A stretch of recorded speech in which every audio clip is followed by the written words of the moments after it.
Hello and welcome to Riverland Women, the podcast which celebrates the amazing achievements and inspiring stories of women across South Australia's Riverland. I'm your host, Kerry Lush from the podcast station. Join me each fortnight as we meet some of the extraordinary women who call this region home. This is Riverland Women.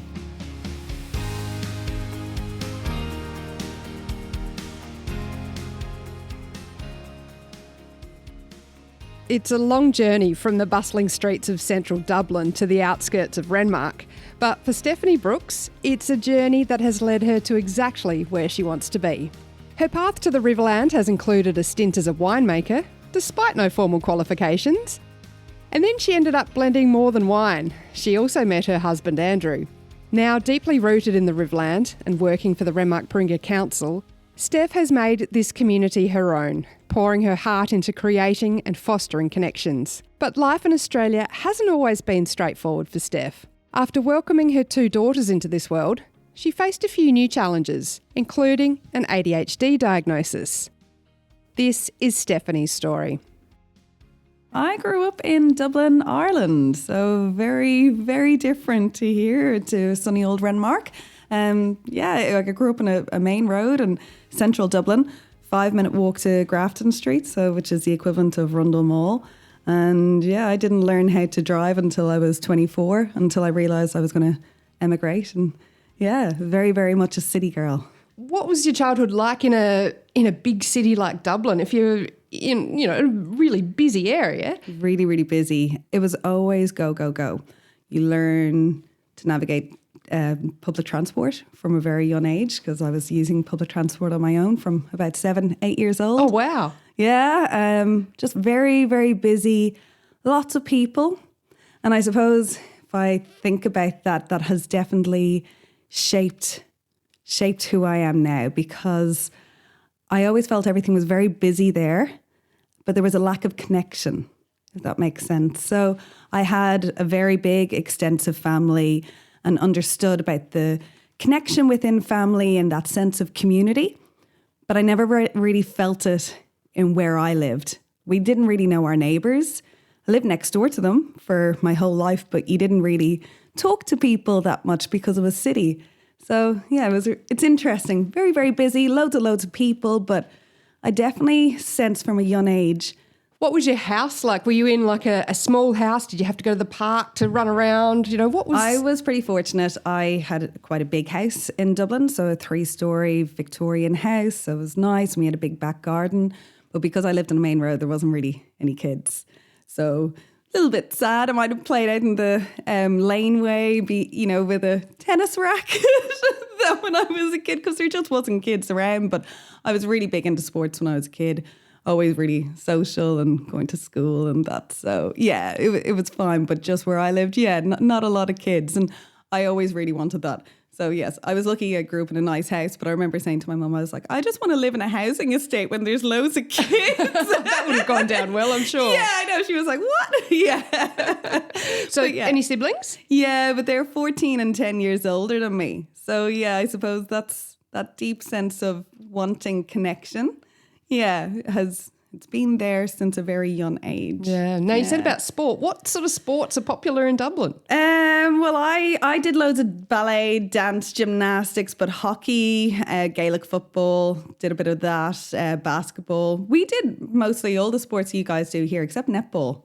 Did not do that over in Ireland. Yeah, that's a UK sport. And we didn't do it in Ireland. So I've learned about that since I've come here. Yeah. Fair enough.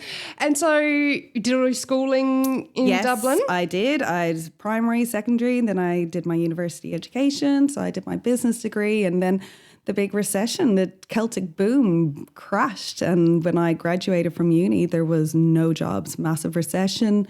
So I worked 3 part-time jobs because I wanted to get out. I suppose the Irish psyche is, if you can't find work, you got to get out. You got to find it. You don't want to stay at home. You don't want to, you don't want to rely on anybody else. You got to get out and find work yourself. So in 2011, after working 3 part-time jobs, I saved up enough money, and I came over to Australia with my then ex-boyfriend. So yeah. So what sort of jobs were you doing to try and save up that money to get out? I worked in the equivalent of the Sydney Opera House. It's called the National Concert Hall in Ireland. So that was amazing. I worked there for 5 years during uni, and it was actually voted in the Irish Times as being the best part-time job in the country. Oh, wow. It was, yeah. It was, because you got to see the world's best musicians. And yeah, that really... Who'd you see? Everybody, like the best Philharmonic Orchestra to... John Williams. Like, I got to present flowers to him as well when he did one of his music scores in there, like, because he did all the Indiana Jones music and James Bond. So yeah, that was really, really cool. So lots of people. I did that, and I worked in a jeweller's, and I also worked in a wine merchant's. So the wine merchants was my brother-in-law's, and he is one of the longest running wine merchants in Ireland. They've been around for 275 years. And it was because of my work with him that from when I was about 13 or 14, I would always help and like pack boxes at Christmas and that. But I really got into wine and more about the consumer behaviour, the psychology. So Robert's shop, my brother-in-law, people would come in and say, oh, Robert, Dad would come in, the week before Christmas. I have to come in. I have to do the same thing. I have to get the same wine. And I always found it really interesting that people had this really strong emotional attachment to wine and their experiences. And so when I went into my final year of uni, you needed to do a thesis and whatever topic you wanted to do. So I did mine in a group thesis based on the consumer behaviour in regards to purchasing wine. So what is it that motivates people to buy wine? And oh my gosh, there is so much literature out there. Wine is, it's revered. It's the only beverage and food product that is comparable to the blood of Christ. So it's pretty significant. And yeah, so that was really interesting. And I suppose that's how I came to be in the Riverland. Yeah. So just going on to that, your thesis on wine, and I would say that's probably changed a bit too over the last, when did you sort of do your thesis? So 2010, 2011, that's when I did mine. And I suppose one of the biggest things from the thesis was when you would talk to people and ask surveys, people were very happy to say, oh, we had a bottle of wine last night, maybe two, and people say like that. But any other beverage, you'd never say, oh, we had a bottle of vodka last night, maybe two. You might look at people a little bit odd, So that was interesting to hear how everybody has different relationships with that beverage and what it means to them. And yeah, then the price points and how different it is when people are buying $10, $20 bottle to $100 to $1,000 bottle. And yeah. So it's quite romanticised, I guess, in some way. Yeah. It is. Yeah. Okay. Yeah. So you saved up enough money. Mm-hmm. You headed for Australia. What was your idea? Where did you end up and why? So I travelled the East Coast for the first 3 months and realised, oh my gosh, Australia is not like Southeast Asia. It's so much more expensive. Oh my goodness, what am I going to do? So I went to Sydney to find work, and I got work in the Cancer Institute of New South Wales in the ethics department.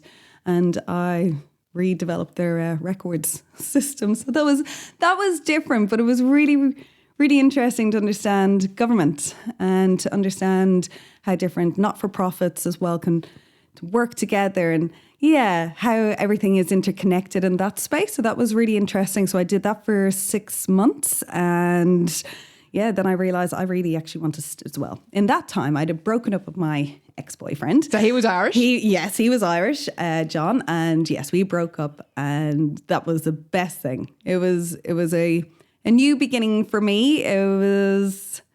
I'd left everything that I'd been told to do or to think, and this was my time to, what will I do and what can I do and what do I enjoy doing? Because, when you study a degree as well, you're constantly looking at the literature as to what do other people think and what do they say? And then it was like, hold on, what do I think? What do I want to do? So that was really interesting. And a friend of mine, it was really interesting. She was in New Zealand with a girl who had travelled over to Renmark, worked for Costa, and she was living with my friend Aoife. And I was saying to her, I was like, I really need to do my regional work because I want to stay here for another year. was like, I don't know what to do. I might go up to, I was thinking of going up to Queensland and going strawberry picking. Thank goodness that did not eventuate. That would have been hard work. That would have been very hard work. So yeah, she recommended that, oh, well, if you're into wine, my friend who I'm living with, she's just been in the Riverland, and that's a really big wine region. Maybe you should see if there's any jobs around there. So I went on to wine industry jobs, and I saw Accolade had a winemaking job. Not that I can do winemaking, I'm not qualified in that, but I rang up Berry Estates and I said, hi, have you any work going? Do you need anything? And this was about the end of January. And, the person there said, what do you mean? What do you mean? What kind of jobs are you looking for? I was like, do you need somebody to pick any fruit? He was like, love, we're bulk here. Like, I'm like, what does that mean? I was thinking of like these cute little wineries that I had seen in Europe. And I received a whole education coming down to the Riverland, and understanding about the wine industry here was really, fascinating. But I had nothing to really compare it to. It was just huge. It's just a lot of wine. So what job did you end up with there? I was a winemaker. Oh, you did? I got the vintage assistant winemaker role for 2012, and my sales pitch was, look, if I'm really good at organising. I'm really good at communication skills, and my chemistry, look, it was good at school.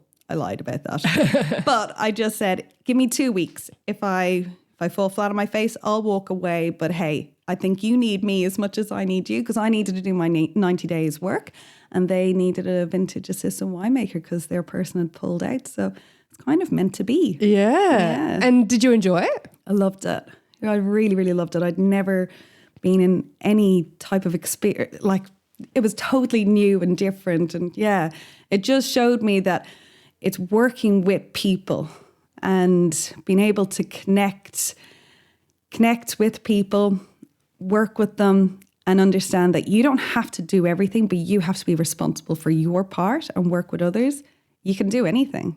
And that was really, really good. And I think being 25, I'd just broken up with my ex-boyfriend, and the world was my oyster, but the world was so big and scary. I didn't know if I could do this, and that I did. Yeah, that was amazing. It lifted my spirits so much. So that was brilliant. Yeah. How did you go about going from Sydney to here, finding somewhere to live? You probably needed transport, all of that sort of thing. Yeah, it was really interesting. So I put my apartment up in Gumtree in Sydney, and that was snapped up within a couple of days because I lived in Surrey Hills. So that was, really easy to do that. Getting here, that was hard. So I got the Premier Stateliner bus and landed in Glossop, and I was fortunate that the winery had a house there for me. But, just funny living on the river, and the house was on river water.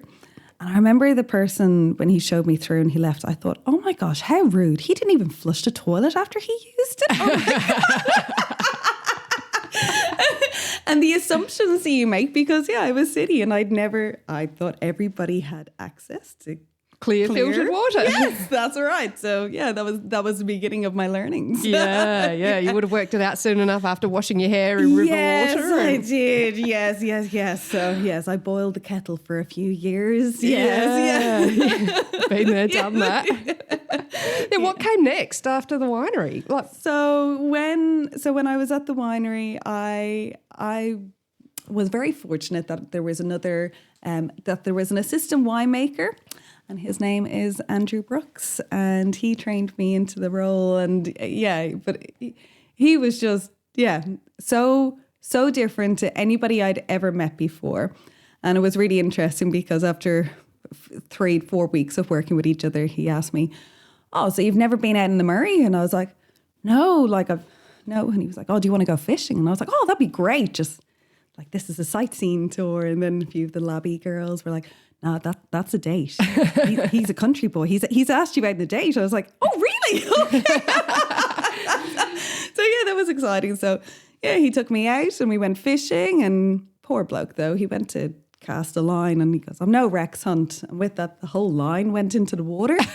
And I was like, is that meant to happen? He was like, I don't know what happened there. So he's not the best fisherman, but we do enjoy getting out in the boat. So that was great meeting him. But I had plans to go off somewhere else. I was going to go traveling. I was going to go to Canada. I was going to, my friend she was a brand ambassador for Jameson over there, and I was going to go over and do that with her. But yeah, I met a boy.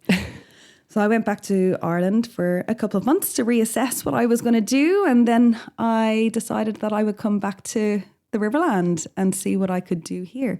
In the meantime of when I was about to fly over, Andrew had broken his leg. He'd come off his motorbike. So I had to spend the first 3 months when I came back helping him and being Florence Nightingale. So that was a little bit different because, I had to move in with his parents. And yes, I was caring for him, and it was July.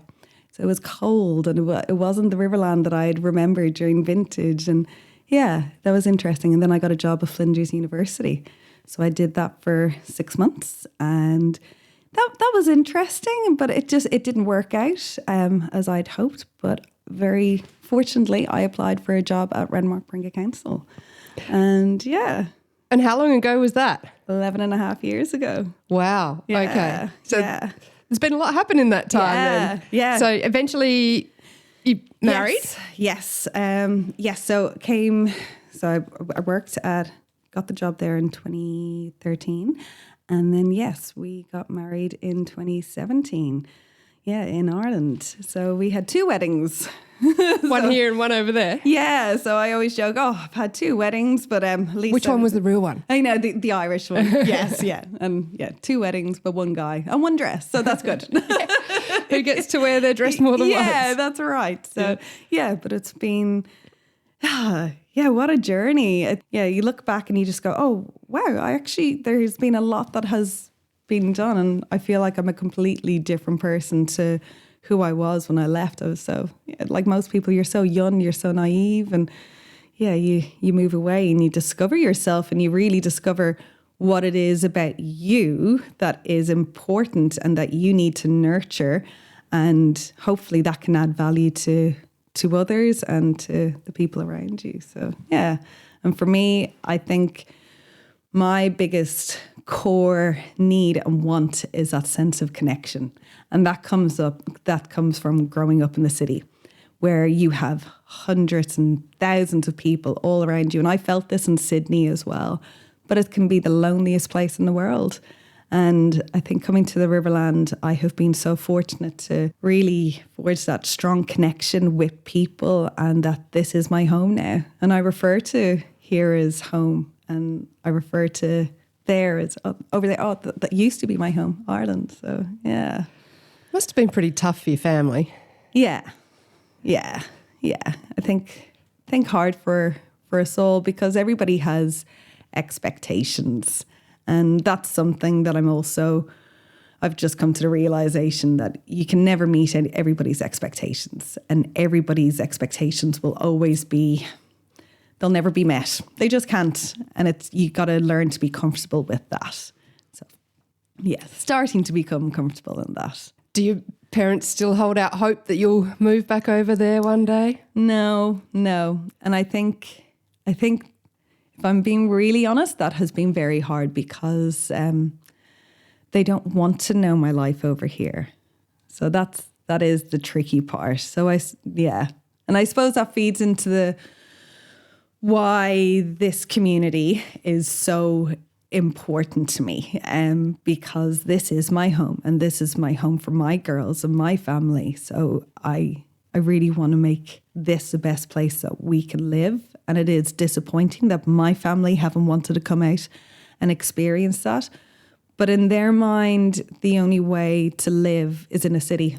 They just can't understand the country life and why you would do that. And that's their loss, and that's something that I've just learned that I need to be comfortable with. I can't make them change their mind. That's right. That's that whole let them thing, isn't it? It is. Yeah, it is. 100% let them. And just they'll work it out on their own. Maybe one day, but I'm not going to wear that anymore. Yeah. You've now got 2 little girls. Yes. Growing up. Yes. How was that, having your children over here? Oh my gosh, so hard. But so hard in the sense that it doesn't matter where you are in the world. Becoming a mother is just, it's huge. It's just nobody. It's a big shock to the system. Nobody can prepare you for it. But I'm so grateful that I did have my children in Australia, because the health system is so good over here. But also the people have been awesome. So I don't have any family here. Andrew and I don't have family in the Riverland, but we have felt so overwhelmed by love and support from people in our community that it has been really, really nice and special. So at times I thought it was hard, but then I did go back with Elsie when she was a baby and then when she was a toddler. And sometimes families don't help in the way that you think they're going to as well. And I don't mean that in a bad way. It's just, you're just so tired, and sometimes you would just like people to miraculously just know how to step in and do all the laundry and cooking and to, take care of you. But it doesn't happen like that. So it's been really, really hard, but I've loved it. And being a mum has, made me feel really whole, and I love it. And you've built your community, built your village around you. Yes, which is so important. You really do. And I suppose becoming a mum being, going through COVID, being on the other side of the world, being in the job that I'm in, I think a lot. And I suppose with the sleep deprivation that came with my two daughters, that really did impact my mental health.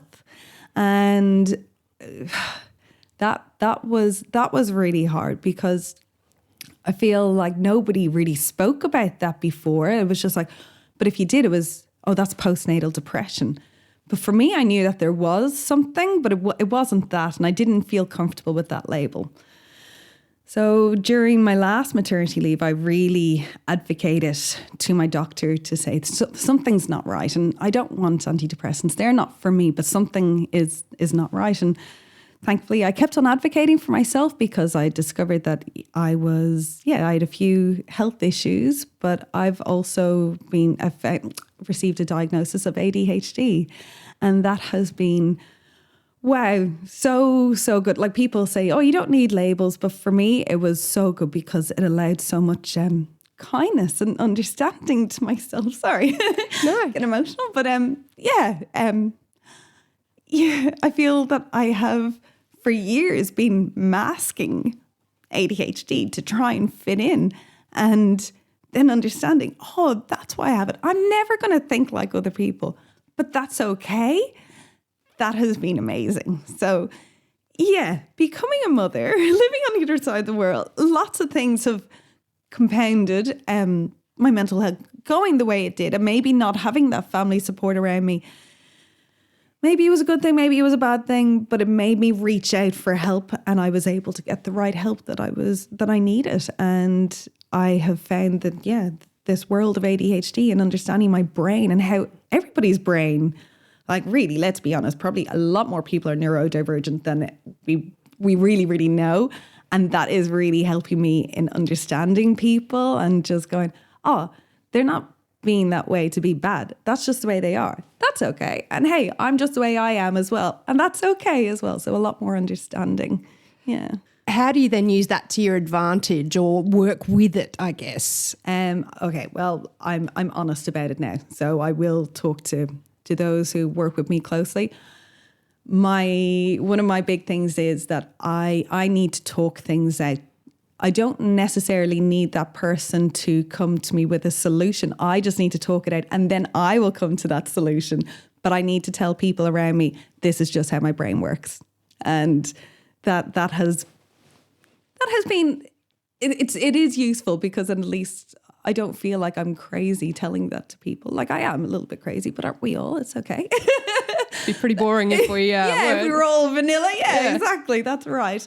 I have been, when I understand it more and I'm able to articulate it, then that helps me in working with people and being able to tell them this is how my brain is working. But I can also now see it in others when I feel like, maybe you're on the spectrum or something. And I'm like, don't need to say it, but I can feel it and just work with it. But definitely in terms of community and what I do and connecting people, it's been very, very useful. And now I know my strengths and now I know my weaknesses. My weaknesses definitely are my attention to detail. In some things, it bores me. And it's not my fault. It just does. But you give me really complex problems and people's emotions and how to connect things, that's when I thrive and I flourish in that space. So do you think it's helped you in your job and your work? Yes. Yeah. And parenting? Yeah, definitely. Because it's just,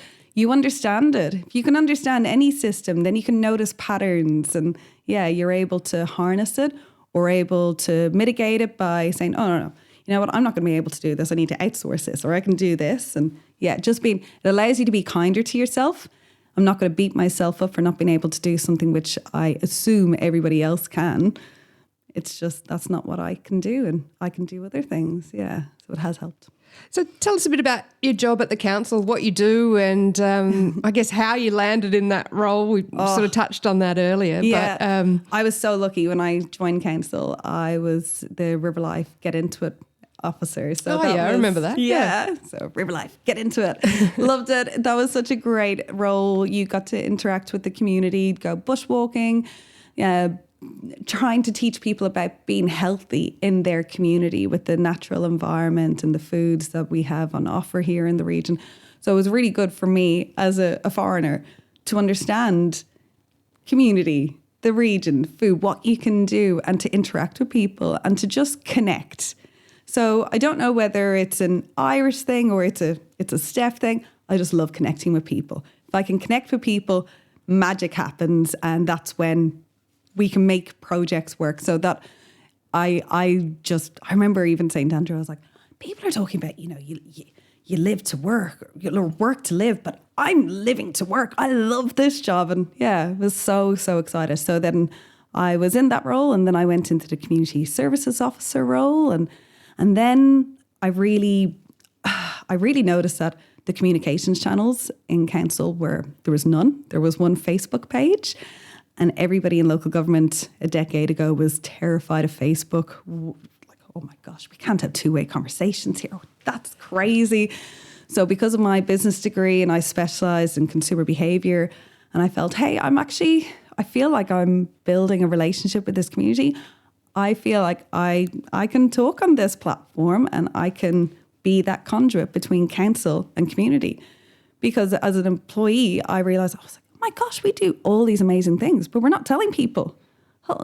I just felt that there was a gap. So that's something that I've always felt within myself. I'm able to identify where there's gaps or voids or patterns, and I'm able to see, okay, hold on, where can I add value? And that's always... It's a bit of a self-line that I have of, okay, where can I add value? If I say this, will that add value?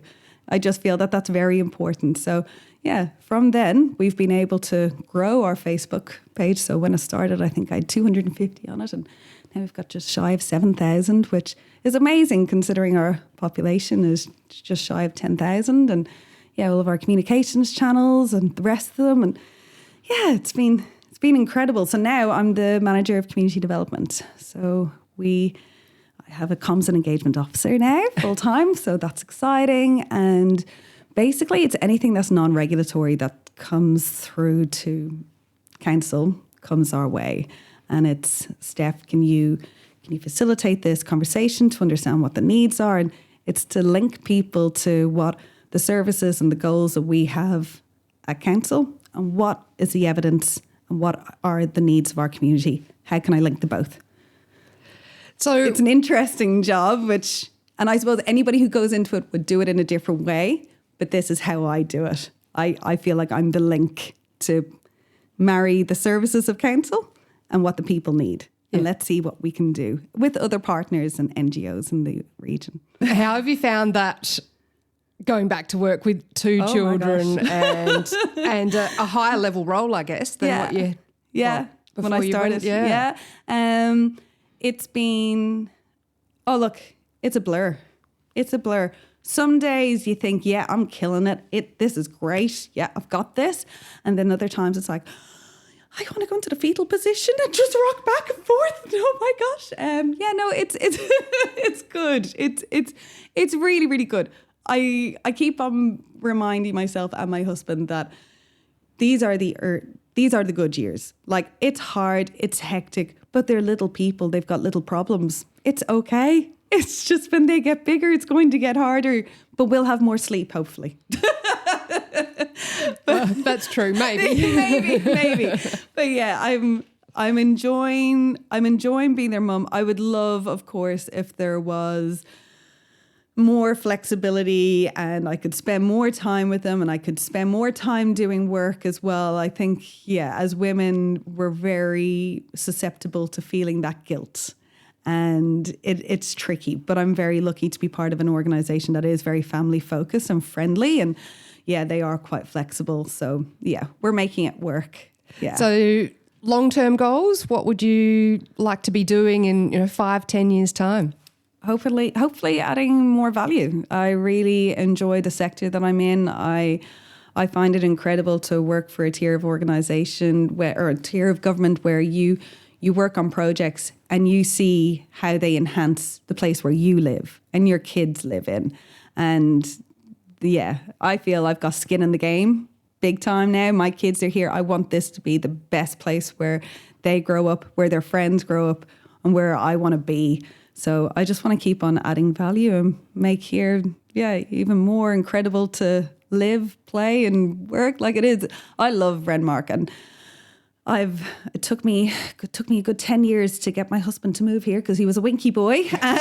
But now we have bought a home here. We love it. Yeah. And, even when we went back to Ireland in August 22, I was so excited to get home. And I really felt that here was home. And that was huge. So, yeah, this is my home. This is my heart. Where I can add value, that's what I want to do. Yeah. Excellent. Now, Steph, I have a few quick questions that I've been throwing in at the end of interviews now. So if you're happy to answer a few of these. So favourite place in the Riverland and why? Oh, okay. All right. Catarapco Island. You can only get there to it by boat. It is a beautiful sand island just below Loch 4 and I love it. Andrew, when he took me fishing, it was the first place where he took me along the river where we could get out of the boat and go for a swim. It's somewhere where, we've taken the girls now. We take friends there. It's a really special place. Yeah. And Headings Cliffs. He proposed to me there when we were on a houseboat. And it's gorgeous. Yeah. It's so iconic, isn't it? Oh, I know. Riverland image. It's just if you can get it where there's no people there. That's the tricky thing. Whereas Catarapco, you can usually get it quite quiet. Yeah. Best advice someone has given you? Do what works for you and your family. Stop worrying about everybody else. Everybody has different needs and wants. You and your family, you do what works for you. Yeah. What's one skill you always wanted to learn but haven't yet? Oh, goodness. Languages. I was always in awe of people who could speak multi-languages. I have Pidgin, Spanish and French, and languages would be something. To be able to communicate with people from anywhere in the world would be wonderful. But isn't it crazy that you don't need language to connect with people? Eye contact, gesture. I think when you're authentic and transparent, you can do that with people, regardless of language. But would love to have more languages under my belt. And finally, what's something I should have asked you about but didn't? I felt I wanted to throw in there about the ADHD because I feel like a lot of people have been talking about it at the moment and there's some negative connotations about it. And when one of your other podcasters was talking about her story of mental health, I felt that it was important. So you didn't ask me, but I threw it in there. But I think the more we can talk about mental health and neurodiversity, and not everybody has to be the same, but there has to be a respect and an understanding of people in all of their forms and ways. I think that's important. But yeah. Yes. Well, thank you, Steph, for sharing your story and your Thanks, background and being a part of the Riverland Women podcast. Thank you so much for inviting me. I feel really honoured, and this is something that I told my girls this morning. I said, well, maybe this is something you can listen to when you're older with your grandkids, and you can get to know a bit more about your mum at this time in my life. So thank you, truly. Thanks, Steph. Thanks. That was Stephanie Brookes from Renmark. I hope you enjoyed this episode. If you did, I would love if you could leave a review. Don't forget to hit that subscribe or follow button, and you can stay updated on all our upcoming episodes. Thank you for listening to the Riverland Women podcast.